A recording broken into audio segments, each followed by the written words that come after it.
Hola, bienvenidos a una emisión más del Derecho a Disentir, un programa dedicado a escuchar las opiniones de estudiantes de distintas escuelas y carreras acerca de las resoluciones más importantes de la Corte. Hoy hablaremos sobre omisiones legislativas y discurso de odio racial. Para hablar de este tema, nos acompañan Agni Garduño, de Ciencias Políticas y Administración de la UNAM, Daniela Torres, de Derecho del Ibero Puebla, Paulina Medina, de Derecho de la Escuela Libre de Derecho, y Dalia Greenberg, de Relaciones Internacionales del ITAM. Mi nombre es Jimena Jiménez. Comenzamos.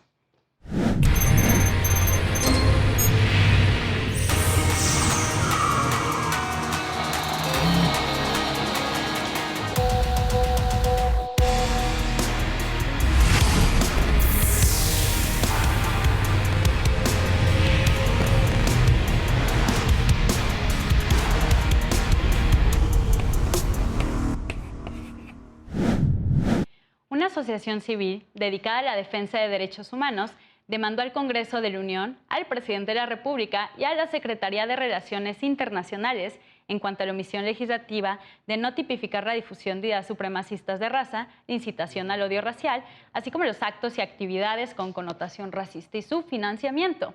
Obligación establecida en la Convención Internacional para eliminar todas las formas de discriminación racial. Tras varios actos procesales, el asunto llega a la Suprema Corte, en donde se otorga la protección de la justicia a la asociación civil. Y bueno, para hablar de este tema, antes quisiera darle la bienvenida a nuestras invitadas el día de hoy. Y pues, para empezar, Paulina, ¿nos podrías ayudar un poquito con los hechos del caso? ¿Qué sucedió? ¿Por qué llega este asunto a la Suprema Corte? ¿Qué se está viendo? Adelante. Claro que sí, Jimena. Bueno, pues primero hay que resaltar que México es parte de la Convención Internacional sobre la eliminación de todas las formas de discriminación racial desde hace más de 30 años. Esta convención en sus diversos artículos, en el artículo 4 establece dos obligaciones a los estados parte. En particular, las dos primeras facciones que establecen o que hacen obligatorio a los estados hacer punible toda la difusión de ideas con contenido racista, la incitación a la discriminación racial, así como todos los actos de violencia, la incitación a los actos de violencia y la asistencia a las actividades racistas, aunado a que deberán los estados parte declarar ilegales y prohibir las organizaciones y la propaganda que tengan como fin la discriminación racial, aunado a que también deberá ser considerado como un tipo punible la participación en tales organizaciones. Derivado de esto, pues resulta ser que no, la legislación, el sistema normativo mexicano no cuenta con una tipificación, es decir, existe una omisión legislativa en ese sentido.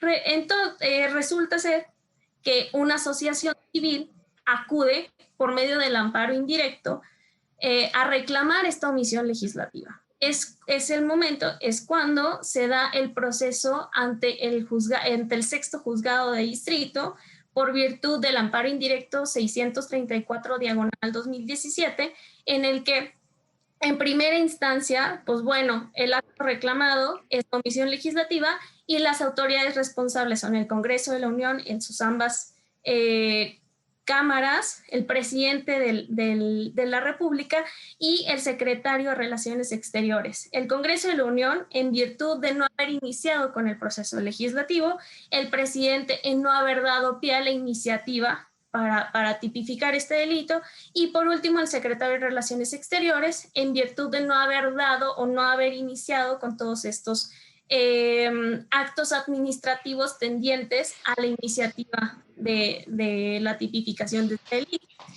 El juzgado de distrito ampara y protege a la quejosa, que en este amparo era una asociación civil. Sin embargo, no se, las autoridades que en este caso resultaron responsables, que únicamente fue el presidente y el Congreso de la Unión, interponen un recurso de revisión ante el segundo colegiado en materia penal del primer circuito. Este colegiado, si bien no se pronuncia confirma la sentencia del juzgado de distrito, es entonces el momento en el que en amparo en revisión 805 diagonal 2018 llega a la primera sala, se le turna al ministro Pardo Rebolledo y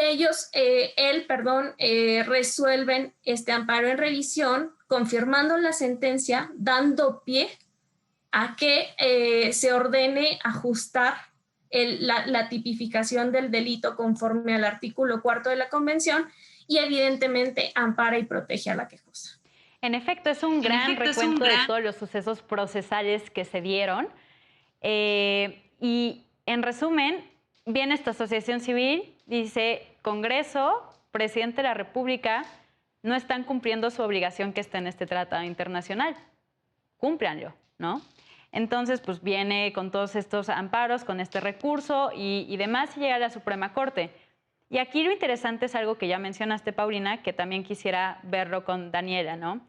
Aquí viene reclamando esta omisión legislativa una asociación civil. Y pues mucha gente se preguntará cómo una asociación civil va a solicitar un amparo, o sea, ¿en qué le va a estar afectando que esta omisión pues viole cualquier cosa de esa asociación civil? O sea, está un poco extraño, ¿no? Entonces, Daniela, cuéntanos un poquito sobre este tema de legitimación de la asociación civil de la cual estamos hablando. Sí, justo como lo comentaban, la asociación civil presenta el amparo a través de la figura del interés legítimo. Tradicionalmente solo se reconocía el interés jurídico por la afectación directa que se tenía cuando se viola un derecho porque derivan de algunos juicios de origen. El interés jurídico se da cuando se afecta de manera directa al derecho subjetivo. Después tenemos un interés simple que lo puede tener cualquier persona, pero entre el interés jurídico y el interés simple está el interés legítimo, reconocido por tener una persona moral especialmente creada para promover y proteger derechos humanos. El objeto se encuentra en el acta constitutiva. Es un punto intermedio entre el interés jurídico y simple que genera afectación indirecta que el quejoso tiene una posición especial frente al ordenamiento jurídico, siendo esta una afectación actual, real y relevante jurídicamente. Además, no se pudo haber dado un interés jurídico porque pues no hay una afectación directa, ya que ni siquiera existe la norma. Su objeto se encuentra encaminado a la promoción y defensa de los derechos humanos y la realización de eventos que incrementen, fomenten y apoyen la defensa de dichos derechos. Para cumplir con el objeto que tiene esta asociación, para el que fue constituida, requiere que el Estado mexicano legisle sus obligaciones. Y sobre esto ya se ha pronunciado la primera sala de la Corte. En efecto, el primer asunto donde se vieron las omisiones legislativas fue lo de propaganda gubernamental y por eso ya recientemente en los últimos años se emitió la Ley de Comunicación Social, justo por este primer amparo de la primera sala sobre omisiones legislativas. Y lo dices muy bien, creo que lo resumes de forma perfecta, cómo una asociación civil puede llegar a tener legitimación en un juicio de amparo. ¿Por qué? Porque es una asociación civil creada desde su objeto social para la protección de derechos humanos. Y pues en cierta medida dice que esta omisión legislativa puede estar afectando los derechos humanos no solamente de estas personas, sino de otras personas, que creo que ya me estoy adelantando un poquito, pero eso lo vamos a ver al final, ¿no? Como los efectos de las sentencias y cómo esto viola un poquito la relatividad de las sentencias, pero me estoy adelantando un poco. Quisiera, mientras, saltar al tema de omisiones legislativas, propiamente hablando. Se deriva, y aquí quisiera ir con Dalia para preguntarle este tema. Aquí hay una omisión legislativa por lo que se está diciendo. ¿Por qué hay una omisión legislativa? Porque se está incumpliendo una obligación que tiene el Estado mexicano, que viene desde un tratado internacional, ¿no? Entonces, Dalia, cuéntanos un poquito sobre este tratado internacional, por qué es obligación para el Estado mexicano. Ilústranos sobre este tema. Claro, pues la verdad es que el tema de la discriminación es un tema nada nuevo, o sea, llevamos muchos años hablando de la discriminación y cómo surge esto y también relacionado con la propaganda. Pues en la Segunda Guerra Mundial experimentamos pues uno de los sucesos más trágicos de la historia de la humanidad, que fue el Holocausto, en donde fue un genocidio de 6 millones de judíos y mucho de este genocidio fue propiciado por la propaganda gubernamental que propiciaba el racismo hacia los judíos y estereotipos de los judíos en Europa. Y pues a partir de la Segunda Guerra Mundial y de este suceso es que se crea la ONU, en primer lugar, en donde la Carta de Naciones Unidas establece el principio de no discriminación por raza, género, religión, etcétera. Y pues a partir de la creación de la ONU se crean pues muchos tratados relacionados con la discriminación. Hay muchísimos en donde México firma todos y cada uno de ellos. Y pues como establece nuestra Constitución en el artículo 133, pues los tratados internacionales están pues a nivel de la ley del país.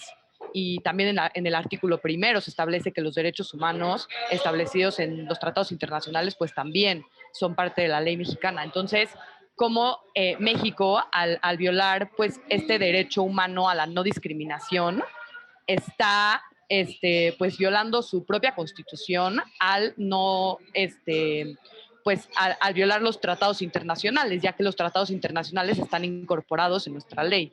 Y creo que eso es muy importante, cómo ver cómo pues el derecho internacional está incorporado también en el derecho interno de México. En efecto, como bien señalas, los tratados internacionales, por lo menos en materia de derechos humanos, forman parte de nuestro ordenamiento jurídico nacional. Así, bien lo señalas, se determina tanto en el artículo primero como en el 133 de nuestra Constitución.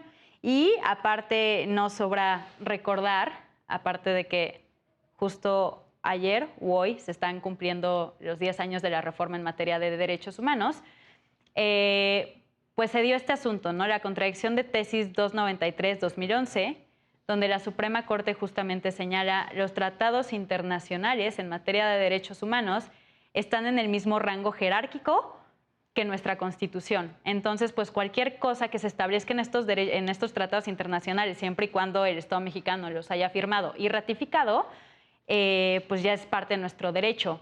Pero para esto, Dalia, también quisiera regresar contigo en este tema. Es muy diferente que un Estado firme a que ratifique un tratado internacional, ¿no? A ver, cuéntanos de qué va la diferencia y por qué sí obliga o por qué no obliga. Pues la verdad es que ese tema es un tema bastante complicado en el derecho internacional y por eso muchas personas creen que el derecho internacional no es en realidad un derecho, porque es muy complicado que el derecho internacional sea vinculante y que realmente pues le ejerza una obligación a los estados, porque está como este tema de quién te va a hacer cumplir el tratado internacional, o sea, quién te va a poner sanciones. Y pues la verdad es que se han hecho muchos avances en esto, en el sistema internacional, y creo que pues de los más importantes son estos tribunales en donde se puede juzgar al Estado mexicano por violar derechos humanos. Y se ha juzgado al Estado mexicano, por ejemplo, en la Corte Interamericana de Derechos Humanos. Un caso muy famoso es el del Campo Algodonero, en donde se juzga al Estado mexicano por propiciar la violencia de género y los asesinatos en Ciudad Juárez. Entonces, pues sí, está como este dilema entre qué tratados internacionales son vinculantes o no. Y pues la verdad es que muchas veces, aunque firmemos y ratifiquemos un tratado, es muy difícil que se haga vinculante, pues por el sistema internacional, que es una anarquía, que en realidad no hay como alguien que te pueda meter a la cárcel internacional. O sea, sí hay, pero son casos muy específicos y más cuando estás juzgando a un Estado. Entonces, pues creo que cuando hay como casos específicos en donde sí hay una violación del Estado a una persona, como fue el caso, por ejemplo, de Ciudad Juárez, pues se han hecho muchos avances para que realmente el derecho internacional y los tratados sean vinculantes y se pueda castigar al Estado por violar derechos humanos. Y se ha hecho y pues se podría castigar al Estado mexicano por violar derechos humanos de la discriminación, ya que México ha firmado tratados y ratificado tratados de no discriminación. Entonces, pues en ese caso se le podría llevar a México a la Corte Interamericana de Derechos Humanos o a la internacional, pues por violar derechos humanos de discriminación. En efecto, ya bien lo señalas, pues existe esta obligatoriedad de los tratados internacionales, hablando del Estado mexicano, también para otros estados, pero estamos hablando del Estado mexicano.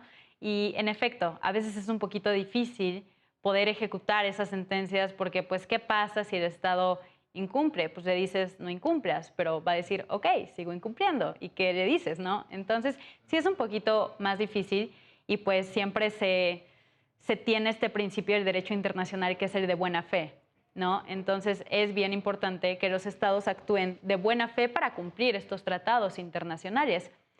Y ahora, en este caso, ¿de qué tratado internacional estamos hablando? Y voy contigo, Agni, para que nos hables un poquito sobre el tema. Estamos hablando, como ya bien mencionaba Dalia, sobre la Convención Internacional para eliminar todas las formas de discriminación racial. Pero aquí mucha gente dice, pues es que en México realmente racismo no es un tema relevante, o no es un tema, sí relevante, pero tampoco tiene la fuerza como la que tendría el clasismo, por ejemplo. Entonces, pues nos seguimos topando día a día con este desconocimiento de si existe o no racismo en México y cómo se debe abordar. Entonces, Agni, cuéntanos un poco sobre qué opinas al respecto. Claro que sí, muchísimas gracias. En primer lugar, agradezco la invitación y celebro que nuestra querida audiencia nos esté escuchando. Bienvenidas y bienvenidos a todas y todos. Claro, a veces en México se piensa que el racismo y el clasismo no existe o es un tema muy aparte. Como no tuvimos un apartheid como en Sudáfrica o en Estados Unidos, donde los casos de discriminación y de racismo son tal vez un poco más notorios o dentro del espacio público se pueden percibir como tal, ello no nos exime que a lo largo de nuestra historia hayamos vivido casi 300 años de racismo y de clasismo a partir del periodo de la colonia, desde que fuimos Nueva España, se estableció un sistema de castas que dividía y fragmentaba a la sociedad de acuerdo a su color de piel, esta pigmentocracia. Desgraciadamente, esta historia, que pueda parecer muy antigua, todavía es reciente en México y de hecho se puede ver incluso en algunas encuestas que el Colegio de México ha realizado en cuanto a la pigmentocracia y al nivel de ingresos que tienen las personas, donde las personas que tienen un tono de piel tal vez un poco más parecido al de los europeos, tonalidades blancas, ganan un mayor sueldo que las personas que tienen tono de piel tal vez un poco más oscuro, parecido al de las comunidades indígenas aquí en México. Entonces, el tema del racismo y del clasismo no están separados ni disociados, todo lo contrario. Este país está construido en clases sociales y esas clases sociales están construidas con base en el color de piel de las personas. Entonces, el tema del racismo y del clasismo en México se ha tratado de enmascarar a través del discurso y de decir que no existe porque no lo vemos como tal, pero incluso en el propio lenguaje lo podemos presenciar. Por ejemplo, cuando alguien dice, es que te juntaste con él y no vas a mejorar la raza. ¿De qué estamos hablando cuando decimos raza? Raza es un concepto del siglo XIX que utilizaron en Inglaterra para categorizar en primer lugar a los perros y después a las personas, aquellas personas que les eran incluso desconocidas a los propios colonizadores en ese tiempo. Entonces, a partir de esta construcción social que se tiene sobre la raza, se va a tratar de clasificar a las personas y se les va a asignar que de acuerdo a la raza van a tener cierta psicología o cierta personalidad, lo cual es completamente erróneo. Incluso ya la propia antropología desde hace más de un siglo ha descartado este término. El término de raza es un término que se ha construido socialmente con base en prejuicios, estereotipos y también en dominación, en la dominación de los colonizadores y en este caso de Europa, en el continente americano, pero también en el resto de los continentes. Hay racismo incluso en Asia, en África, en todos los países, solo que está tan normalizado que a veces no nos damos cuenta de ello y creemos que es algo natural o que ya está dado, cuando no. Existió una construcción social, existe una historia en torno al racismo y al clasismo en México y que a partir de esta sentencia también es importante analizar. Ya muy bien, Daniela, Paulina y Dalia nos comentaban un poco sobre este carácter jurídico internacional que tiene la sentencia, pero es importante bajarlo a lo social para que podamos comprender la trascendencia de esta. En efecto, es muy importante todo esto que estás diciendo, Agni, porque como bien dices, mucha gente se niega a que en México haya racismo. ¿Por qué? Porque no es tan evidente como lo pudimos haber visto en Sudáfrica o como lo pudimos haber visto en Estados Unidos. donde están estos icónicos casos de la Suprema Corte de allá, que es Brown versus Board of Education, donde hablaban sobre la segregación racial en las escuelas, y también el asunto de Loving versus Virginia, donde hablaban sobre el matrimonio interracial y cómo dos personas de diferentes razas o racializadas no podían casarse en ese momento, ¿no? Y de eso no ha pasado muchos años, han pasado 50 y tantos a lo mucho, ¿no? Y pues bueno, no quisiera pasar a la siguiente pregunta sin saber la opinión de Paulina y Daniela sobre este tema, pero antes de eso nos vamos a nuestro primer corte. Regresamos. Regresamos a el derecho a disentir para hablar de este tema tan importante que es omisiones legislativas. ¿Pero omisiones legislativas sobre qué? Sobre la discriminación racial en México. Es un tema muy relevante del cual estamos hablando y ya han tenido grandiosas participaciones y todavía queda más que desarrollar sobre este tema. Entonces, Paulina, tu opinión sobre todo esto que hemos estado hablando. Adelante. Gracias, Jimena. Pues mira, yo quisiera hacer una precisión sobre por qué este caso en específico es una omisión legislativa y por qué es una omisión legislativa inconstitucional. Para empezar, hay que recordar que el Congreso de la Unión no tiene facultad para decidir en qué legisla y en qué no legisla. O sea, sus conductas están basadas en un principio de legalidad. Esto derivado a que existe una omisión legislativa porque la Constitución es la que establece un deber, una obligación a legislar en cierta materia o en cierto sentido. Entonces, ¿por qué el no haber legislado conforme al artículo 4 de la Convención es inconstitucional? Bueno, porque el artículo 4 es una norma de derechos humanos. Eso es lo relevante de este caso. Es decir, no todos los tratados de derechos humanos son o tienen rango constitucional. Es decir, de ellos hay que sacar la norma, hay que identificar la norma que contiene un derecho humano y esta norma va a ser parte de la Constitución, derivado de lo que comentabas, de la reforma de 2011. Incluso entramos a una nueva época en la Suprema Corte y en todo el Poder Judicial. Entonces es relevante decir, esa norma protege un derecho humano, protege mi derecho humano a no ser discriminado, a ser tratado de forma igualitaria a todos los demás. ¿Por qué? Porque tenemos un bloque de constitucionalidad comúnmente designado o el nombre correcto del parámetro de control constitucional que hace parte esa norma de ese tratado a la jerarquía constitucional, a la ley suprema de la Unión. ¿Pero por qué? Ya establecimos por qué es una omisión legislativa. ¿Y por qué es una omisión legislativa inconstitucional desde mi punto de vista? Bueno, porque se traduce en inconstitucional cuando el silencio, cuando la abstención del poder legislativo se traduce en una alteración del contenido normativo de la Constitución. Es decir, ya hay una violación. Tu abstención de legislar se traduce en una violación de derechos humanos. Es la razón, es el motivo por el cual el Poder Judicial tiene la aptitud y tiene el menester de poder entrar a defender esos derechos, de poder entrar a decirle, oye, yo mantengo el control, yo mantengo la regularidad constitucional y tu poder legislativo la estás violando. Es por esto que el Poder Judicial ha tenido la aptitud de intervenir y de poder solicitar en este amparo que se legisle en esta materia.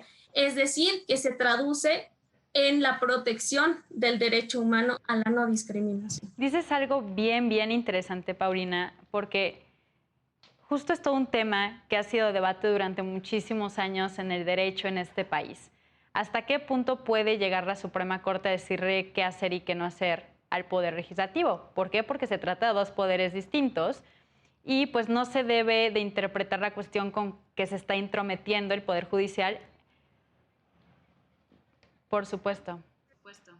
No tiene carta blanca para decirle cómo redactar o la punibilidad que debe establecer el Poder Legislativo. Únicamente tiene poder para velar por ese deber constitucional de legislar, no para decir cómo y de qué forma actuar. Es evidente que tenemos que respetar la división del ejercicio del poder del 49 constitucional y el Poder Judicial. En esta sentencia sobre omisión legislativa creo que lo respeta de forma muy adecuada al únicamente obligar a pronunciarse mediante una ley en cierto sentido. En efecto, justo la vía adecuada que se tiene que hacer ante este tipo de temas, ya bien lo mencionas, es ser deferente ante el otro poder, ¿no? O sea, solamente decir, oye, estás faltando con tu obligación de legislar, pero yo no te voy a decir cómo, cuándo, ni dónde, ni el rango de penas, ni los verbos rectores del delito, ni mucho menos.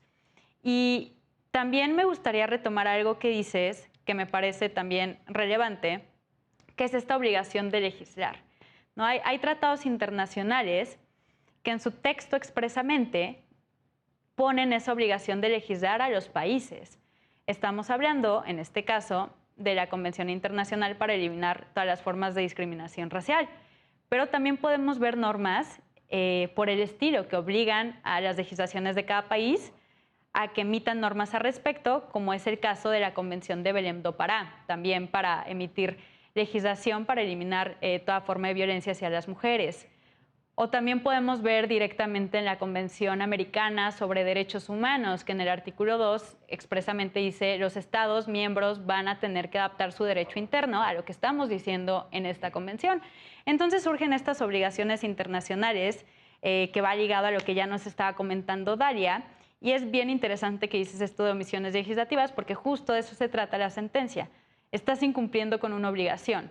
Y no es cualquier obligación, sino el incumplimiento de esta obligación está violando derechos humanos, por lo cual tienes que resarcir pues esto que no has hecho, ni siquiera algo que has hecho, sino algo que no has hecho. Daniela, no quisiera dejar pasar el tema sin preguntarte tu opinión sobre esto que dice Paulina o también sobre esto que han estado mencionando tanto Agni como Dalia sobre la discriminación. Sí, gracias, Jimena. Pues coincido parcialmente con lo que comenta Paulina, porque al final, aunque sí es una omisión constitucional, también es una omisión convencional. O sea, iniciamos desde el máximo punto posible, que es, estamos incurriendo en una inconvencionalidad por omisión. De ahí, de manera directa, estamos incurriendo en una inconstitucionalidad por omisión por los principios que ya comentaban previamente tanto Paulina como Dalia del 133 constitucional. Considero que la libertad de legislar se elimina cuando hay una obligación constitucional y convencional, porque al final no te está diciendo, y el mismo comité señala, no te estoy diciendo que copies o transcribas tal cual como está en el artículo 4, inciso A y B, sino nada más te estoy obligando de alguna manera a legislar en ese sentido, a incluir tanto en la ley federal de eliminación y prevención para la discriminación, como en el Código Penal Federal del artículo 149 ter. Nada más te estoy pidiendo que lo legisles, que lo incluyas, no que lo hagas parcialmente como lo señalaron, porque sí es una omisión absoluta. Ahora, hemos visto distintos casos desde el 2013 en la Ley de Amparo, cuando considera que este juicio procede en contra de omisiones de autoridades del Estado mexicano. Se han visto distintos casos, desde el tema que comentábamos al inicio sobre la propaganda gubernamental, luego el presente asunto, que es en temas de discurso de odio, luego viene una omisión convencional legislativa en el estado de Veracruz en relación con los artículos del Código Penal, donde se viola la Convención de Belém do Pará y la CEDAW. Luego, todavía venimos con una omisión legislativa respecto a la detención migratoria con la Convención Americana sobre Derechos Humanos. Luego la omisión legislativa por un transitorio constitucional. Luego la omisión legislativa, o sea, hay muchas omisiones legislativas y sin embargo hemos visto la evolución de los criterios de la Corte. Se han concedido algunos de los amparos por estas omisiones, pero también se ha visto en el tema de los plazos para el cumplimiento de estas legislaciones. El tema del discurso de odio y del odio racial es diferente a cualquier tipo de discriminación. Por eso requiere un análisis específico. No todo discurso está protegido por la Constitución, porque ahí incurrimos en un tema de prohibición a la libertad de expresión o permito el discurso de odio. Estamos en un tema muy delicado donde la Corte con los asuntos que va resolviendo poco a poco es como va a ir marcando esa delgada línea de prevalencia a libertad de expresión, pero sin atacar e insultar a nadie, porque no es un derecho al insulto, que no existe, sino realmente en temas del respeto, de prohibir el discurso de odio sin afectar la libertad de expresión, que me parece que es un reto que tiene la Corte que cumplir pronto, pero muy complicado. Mencionas algo bien interesante que justo quería abordar con Agni, el discurso de odio. Y también para que vayan pensando en su respuesta, quisiera hacer una pregunta un tanto interesante y ponerla sobre la mesa para que la vayamos respondiendo en lo que va del programa, que es, a ver, bien dices que el racismo es un problema especial y necesita un análisis y un abordaje muy específico. Pero por otro lado, escucho a varias personas decir que solamente crear tipos penales para abordar temas específicos de poblaciones vulnerables a veces puede caer en el populismo punitivo, ¿no? De meter todo en el Código Penal, de querer resolver todo con cárcel y demás, lo cual a veces estoy de acuerdo en lo personal, a veces no, a veces siento que sí se necesita un abordaje desde el uso del derecho penal del Estado, pero pues bueno, para que vayan pensando su respuesta mientras me voy con Agni para hablar sobre el discurso de odio. Claro, es muy importante porque incluso uno de los temas que trata la sentencia precisamente es el del discurso de odio y entonces aquí sí quiero establecer una diferencia muy fundamental. El discurso de odio como concepto es muy complicado de definir porque existen numerosas definiciones sobre lo que es el discurso de odio. Sin embargo, es importante diferenciar entre el discurso discriminatorio y el discurso de odio. El discurso discriminatorio, por un lado, sí apela o trata de juzgar a las personas a través de ciertos estereotipos, de ciertas características que los definen. Sin embargo, el discurso de odio ya es toda acción comunicativa que tiene como fin atentar contra la dignidad de un grupo de individuos con base en ciertas características, como el color de piel, la religión, el origen étnico, la orientación sexual, entre otras. Y según determinado contexto. Esto es muy importante de especificar, porque el contexto, el lugar y el tiempo en el que se está emitiendo ese discurso resulta importante para poder categorizarlo como discurso de odio. Asimismo, otra característica del discurso de odio es que se difunde con una intención maligna o de dolo para incitar al receptor, a quien lee o escucha ese discurso, a que lleve a cabo acciones de destrucción en contra de algún grupo que históricamente ha sido vulnerado. De hecho, hay 4 criterios para definir o para tratar de un discurso de odio. El primero es el criterio de grupo en situación de una vulnerabilidad. Esto quiere decir que el discurso se refiere directa o indirectamente a un grupo históricamente discriminado. Esto se relaciona un poco con el contexto que ya venía comentando. También el otro criterio es que se trata de un discurso que humilla a ese grupo a través de opiniones o prejuicios. Otra tercera característica es que es un criterio de malignidad e invita de forma explícita o implícita a que estas personas participen en estos actos en contra de la dignidad de ciertos grupos que han sido vulnerados. Y finalmente hay un criterio de intencionalidad, es decir, existe una intención deliberada para llevar a cabo dichas acciones. Ahora, tal vez muchos se pregunten, bueno, el discurso solamente queda en las palabras. Bueno, no es así. Las palabras se materializan y a veces ese discurso de odio es la justificación perfecta tanto para el Estado como para otros grupos dentro de la sociedad para legitimar acciones de violencia. Entonces, el discurso de odio actualmente lo hemos visto muchísimo en redes sociales. Y evidentemente, como ya señalaban, existe esta disyuntiva entre libertad de expresión y discurso de odio. Y en una democracia, ese siempre va a ser el problema, entre decir qué es lo que a mí me molesta de lo que dicen las demás personas, pero cómo identificar cuando aquella acción comunicativa ya va directamente hacia un grupo en específico y que tiene una intención de dañar intencional, de forma directa o indirectamente, a ese grupo que ha sido vulnerado históricamente. Entonces, el discurso de odio, claro que tiene manifestaciones materiales, todo discurso termina siendo político y en ese sentido termina siendo un tema que debe debatirse en las democracias contemporáneas. Dices algo bien interesante y también ligado a lo que decía Daniela, pues está la libertad de expresión, ¿no? Pero la libertad de expresión no significa yo puedo decir lo que quiera en cualquier momento y sin ninguna repercusión. Como todos los derechos, tiene un límite.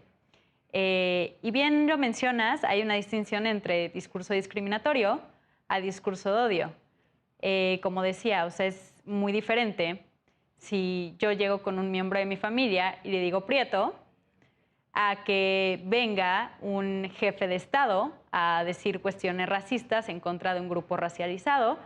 O se me ocurre el ejemplo del presidente de Brasil, Jair Bolsonaro, que pues públicamente menciona cuestiones en contra de la población LGBT, ¿no? Entonces, aquí también me gustaría agregar que hay un factor que incide también en el discurso de odio, que es el emisor.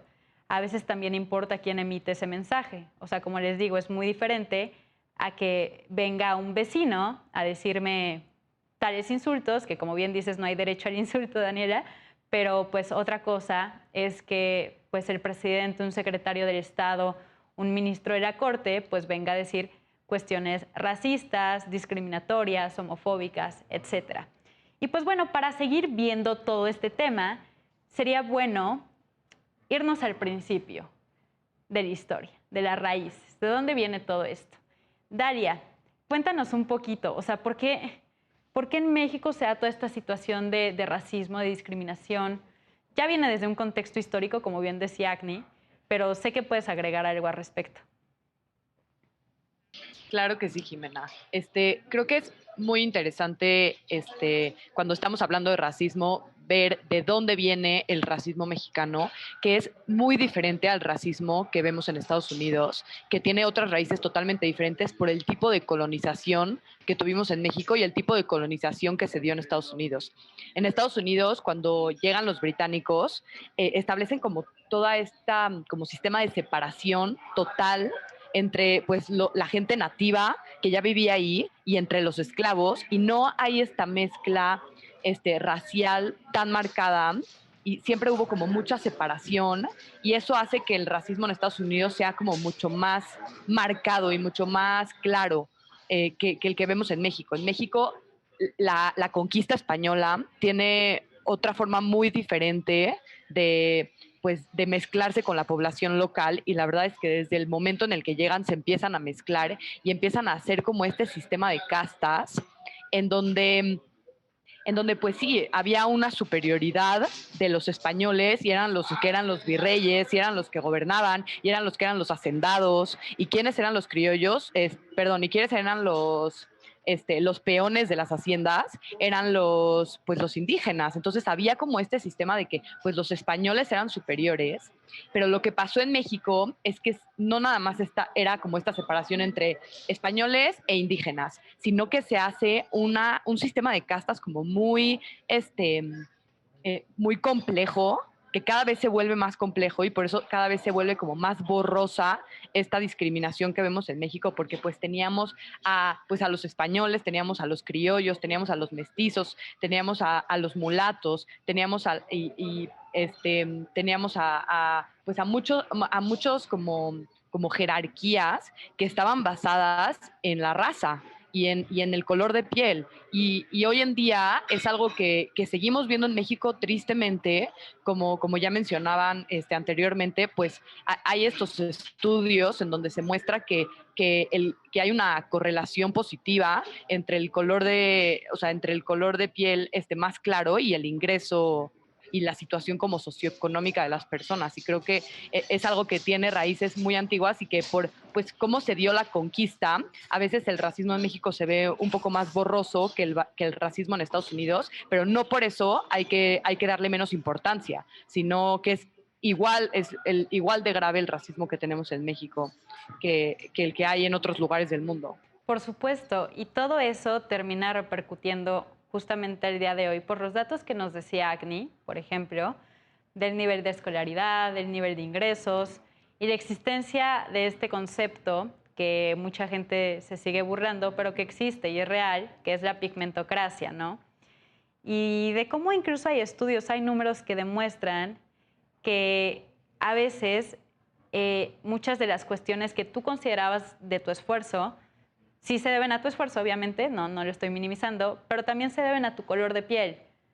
¿Por qué? Porque lo tenemos como muy arraigado en nuestro ideario mexicano de por cómo te ven, te tratan, ¿no? Si te ven güerito, de ojos azules y demás, pues casi pleitesía y pues esta cuestión como muy malinchista de querer como ponernos al servicio de quienes son blancos, de quienes se ven de fuera de aquí.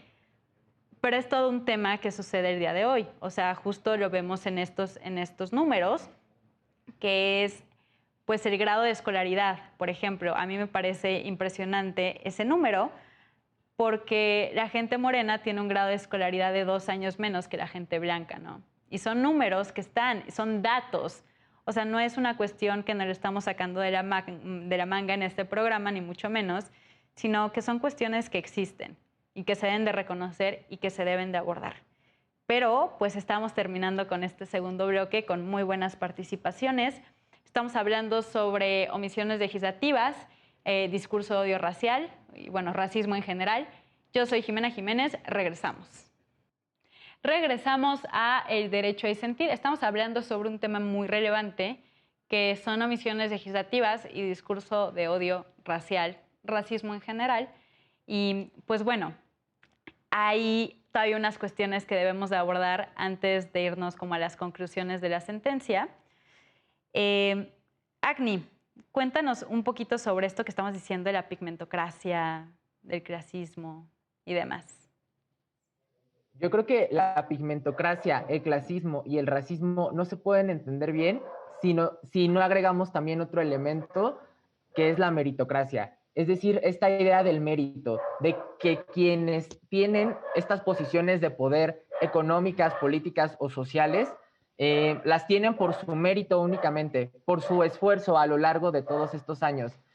Claro que puede ser real, sin embargo, ese discurso también esconde otras realidades, que es la de los privilegios de clase, los privilegios en cuanto a la pigmentocracia, los privilegios incluso si eres hombre o mujer. Entonces, este carácter interseccional que afecta a la sociedad, me parece que es muy importante ponerlo sobre la mesa, porque no únicamente se trata de las personas que por tener determinado color de piel ganan más o menos ingresos, sino de la justificación de esa desigualdad política, económica y social a lo largo de los años.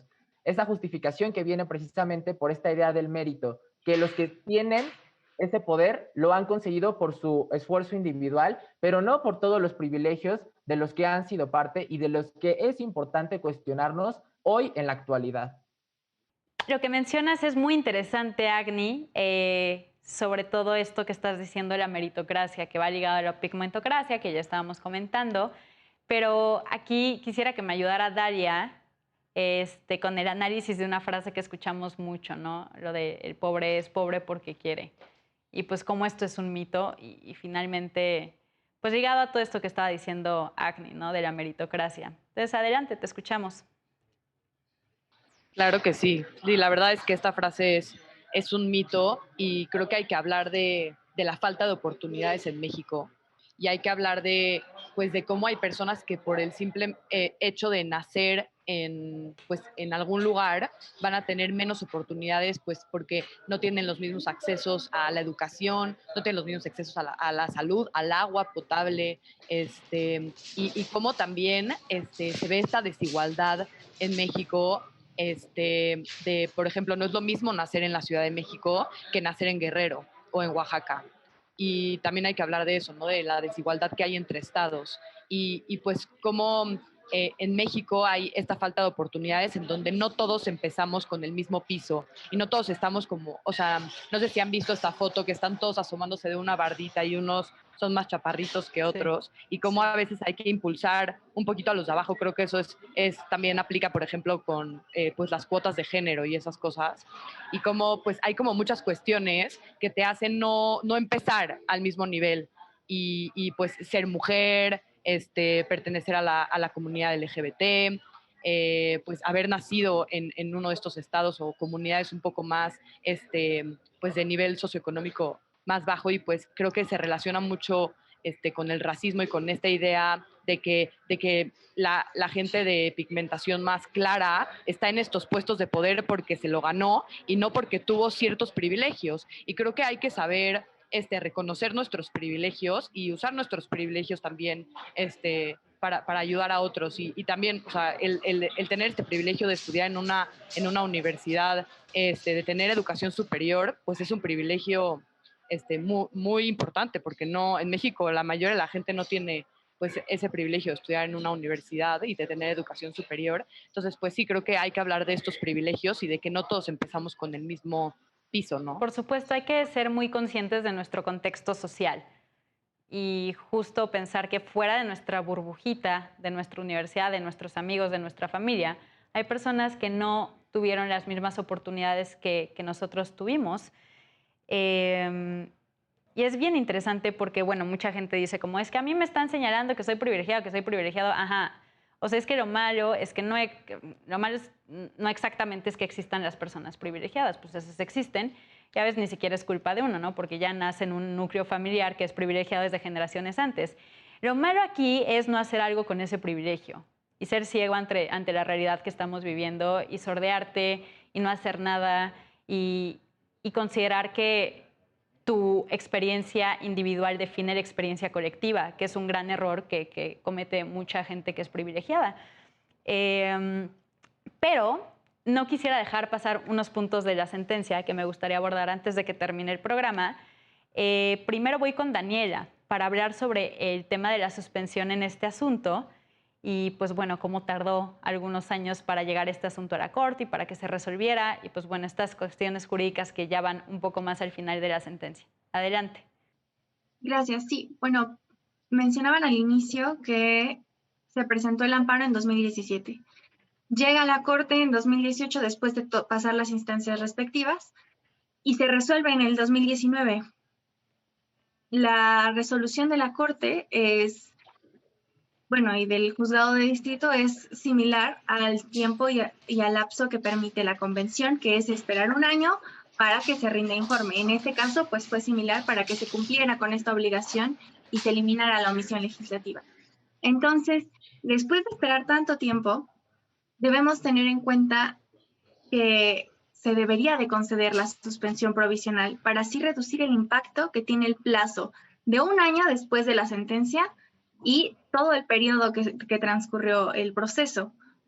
Y principalmente debe de hacerse por dos razones: para que no se sigan violando derechos humanos y porque la omisión es evidente que es incontrovertible. Es decir, si tienen un plazo de un año para presentar un informe sobre las medidas legislativas adoptadas y pasaron 41 años, es claro que el amparo se va a conceder y se advierte desde lo evidente del plazo. Por eso se podría dar una tutela provisional, como lo ha definido la Corte, y que desde la suspensión se ordene la tutela anticipada para dar efectos restitutorios y legislar en un periodo ordinario de sesiones. Ahora, el juzgado de distrito requirió que en un año se dé todo el proceso legislativo. El Senado remitió un calendario con las fases de cumplimiento. Sin embargo, el Senado señaló que se puede prolongar todavía más tiempo por el tiempo que duren las discusiones. Si bien no le podemos dar un plazo de días específicos para que legisle, pero sí se puede exigir que se haga en un periodo de sesiones. Y se ha observado que en este asunto, como fue uno de los primeros, la Corte señaló que en un año, pero se cumplió en teoría en junio del 2020. Sin embargo, en el último asunto que resuelve la Corte en mayo, ordena que se legisle antes del 15 de diciembre del 2021. Entonces, otro de los problemas que nacen a partir de esto es que si la Corte ya resolvió de fondo en ciertos casos concediendo el amparo, pero algunos de los jueces se siguen negando a otorgar la suspensión, a pesar de que la ley de amparo ya lo permite, señalando que por ser un acto de omisión no procede suspensión, porque lo entendemos la suspensión como algo que paraliza y en lugar de comprenderlo como algo que puede restituir. Entonces, creo que es importante que señalemos que los criterios de la octava y de la novena época pues ya se quedaron superados y en temas, por ejemplo, de derechos prestacionales o servicios médicos, no se tiene que esperar para que se concluya el amparo para, pues, otorgar la medicina, ¿no? Entonces, yo creo que es importante igual, en cualquier tema de derechos humanos, que se restituya en tiempos de tutela anticipada. Claro, súper relevante esto que estás diciendo, porque, a ver, esta convención está ratificada desde 1975, ¿no? Y tenían el plazo de 1 año para cumplir esto. Vean hasta qué año estamos hablando de este tema, ¿no? Entonces, pues justamente por esta dilación es importante tomar todas estas medidas durante el proceso, ¿no? A veces la gente se pregunta, ¿cómo vas a promover u otorgar una suspensión si se trata de una misión? ¿De qué va? ¿De qué trata? Pero ya no les pudiste explicar de una forma más clara. Pero, pues bueno, no nos queda muchísimo tiempo más, entonces me gustaría que pudiéramos empezar con este bloque de conclusiones. Empiezo contigo, Paulina. Cuéntanos tus conclusiones. ¿Qué opinas sobre la sentencia? ¿Resolvió bien? ¿Resolvió mal? ¿Resolvió más o menos? Bueno, Jimena, pues quisiera yo compartirles mis conclusiones al respecto y mencionarles que si bien se cumplió con el acto reclamado, es decir, pues sí ordenan tipificar de forma correcta y completa y adicionar tal vez el 149 ter del Código Penal Federal, si no es que hacer una fracción o un artículo distinto, pues yo sí sigo considerando que se quedó corta la sentencia y sigo considerando esto no solo en la sentencia, sino en el sistema normativo mexicano sigue estando corto. ¿Por qué? Porque no se ataca el problema de fondo desde mi punto de vista. Yo creo que desde hace mucho tiempo, lo quieran reconocer o no, los derechos humanos surten efectos entre particulares.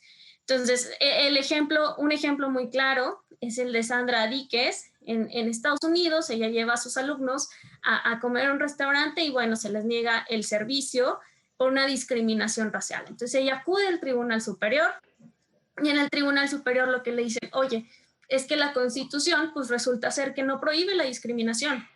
Cosa diferente, que en este caso era el estado de Mississippi, sería que una ley o una costumbre te estuviera generando un acto de discriminación, pero fue un particular, un restaurantero. Y en este sentido, pues estamos frente al state action por completo. Y en México también. En México, si bien hemos avanzado en el último párrafo de la fracción segunda del artículo 5º de la Ley de Amparo, en esta como breve introducción del amparo contra particulares, pues de todas maneras necesitamos un acto de Estado, ¿no? Necesitamos un acto, ¿cómo se llama? Un acto de autoridad, ¿no?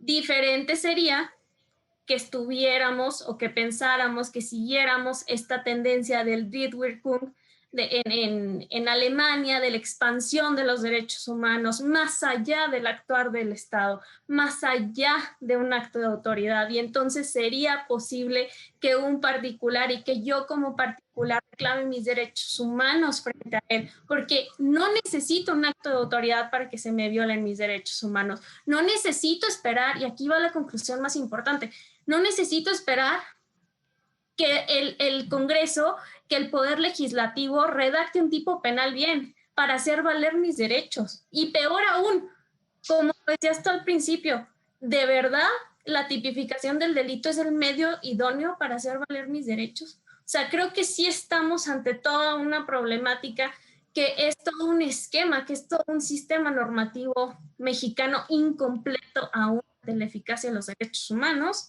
Y bueno, yo por último quiero decir que los derechos humanos son ergables, son mínimos, son dignidad humana. O sea, y que el Estado mexicano siga sin tener un procedimiento para su eficacia es una deuda que tiene el Estado mexicano y es una deuda que al día de hoy aún tiene con los ciudadanos, con las personas. ¿Por qué? Porque lo único que nos podemos acercar con ese avance, que también es de la primera sala, es la jurisprudencia 15 de 2002. Claro. Muchísimas gracias por tus grandiosas conclusiones, Paulina. Agni, voy con tus conclusiones muy brevemente. En resumen, yo creo que varios temas importantes han salido de esta sentencia: la discriminación, el racismo, la meritocracia, el discurso de odio, los cuales no son ajenos a la sociedad que estamos viviendo. De ahí que me gustaría hacer un llamado a cuestionarnos nuestro discurso, porque el discurso jurídico evidentemente viene del discurso del Estado, pero el Estado es construido por las sociedades. Entonces, una vez que nosotros cuestionemos precisamente lo que emitimos en cada discurso, aquello que normalizamos, que naturalizamos, es como nos vamos a dar cuenta tanto de los privilegios como de aquello que visibilizamos e invisibilizamos a través de las palabras, y que esas palabras pueden materializarse en actos de odio, de racismo y de prejuicios. Entonces, yo hago esta invitación a toda la audiencia para cuestionarse lo que decimos y también lo que callamos, porque también el silencio es parte de este juego de poder que hay entre el discurso y lo que no se dice. Muchas gracias. Dalia, tus conclusiones. Sí, bueno, pues yo concluiría, además de lo que ya han mencionado, que creo que en México pasa mucho que, o sea, que no basta con que se haga una ley y con que esté tipificado. En México pueden estar muchas cosas escritas y otra cosa muy diferente es que se hagan valer esas leyes y que se castigue. O sea, creo que en la práctica nos falta muchísimo, muchísimo por mejorar más en el tema de derechos humanos, y que puede México firmar todos los tratados internacionales de derechos humanos y tener los derechos humanos al mismo nivel de la Constitución o incluso por encima de la Constitución. Y igual en México no se castigan las cosas y hay una impunidad, niveles graves de castigar a las personas que violan derechos humanos. O sea, creo que no se castigan, creo que el 1% de los casos de violaciones de derechos humanos se castigan y llegan pues a un tribunal, y creo que ahí es el reto que tiene México, más que hacer leyes, es en realidad poner esas leyes en práctica y que en la práctica se dejen de violar derechos humanos, porque pueden haber muchas cosas escritas, pero en la práctica nos falta demasiado por hacer. Por supuesto, muchas gracias, Dalia. Nos hemos quedado sin tiempo y me gustaría seguir hablando sobre estos temas muchísimo tiempo más, da para otro programa incluso. Pero pues bueno, es tiempo de despedirnos. Fue todo un honor para mí que estuvieran aquí en este foro virtual conmigo y poder escucharlas, porque sus aportaciones fueron muy valiosas y fue un gran programa. Entonces, pues bueno, espero poderlos ver pronto a todas y todos ustedes. Y pues bueno, esto fue el derecho a disentir. Hablamos sobre omisión legislativa, discurso de odio racial. Yo soy Jimena Jiménez y nos vemos a la próxima.